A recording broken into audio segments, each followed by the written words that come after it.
What should we do? He asked, his eyes briefly dropping to my lips, causing my stomach to flip-flop, as if I didn't recognize how messed up the situation was. We both agreed to give our all for this experiment, I reminded him. But we weren't supposed to meet yet. The blindfold mishap could be our blessing in disguise, so I guess we have no choice but to back out of it. We have choices, he countered. I shook my head. Not really. I was torn between not wanting to be the first failure of Black Lush's most exclusive program versus knowing that in the heat of the night, for the past 2 weeks, we'd proven that the program does work. Tell you what, he said. How about we get out of here? You talk to whoever you need to talk to about the situation, whether that be Black Lush or your family, and we meet up later this week to talk about what that means for us. My mouth itched to remind him that there was no us yet. Not yet, girl. It's not ever gonna happen. Get your mind right. I also didn't want to reiterate that this program was supposed to be discreet.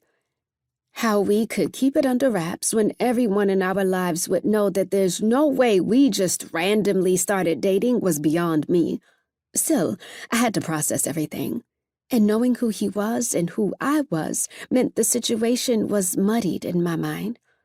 Instead of spitting out all my thoughts, I just answered with a simple, "Sounds like a plan," hoping he didn't hear how my voice slightly faltered, which it never did. Okay, then.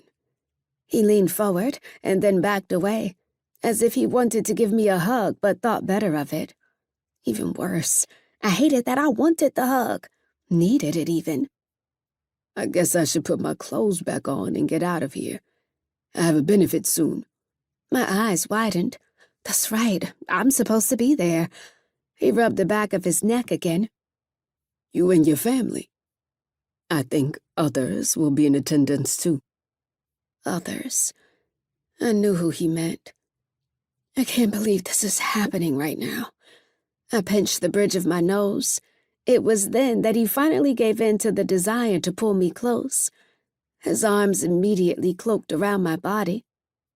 We'll figure it out, Keaton, he said. Whatever this is meant to be, you aren't in it alone.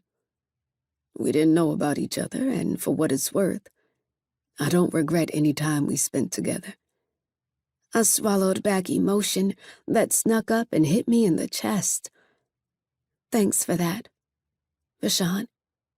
I hadn't meant to hesitate before I said his name, but usually when I mentioned him, it wasn't in the best of light.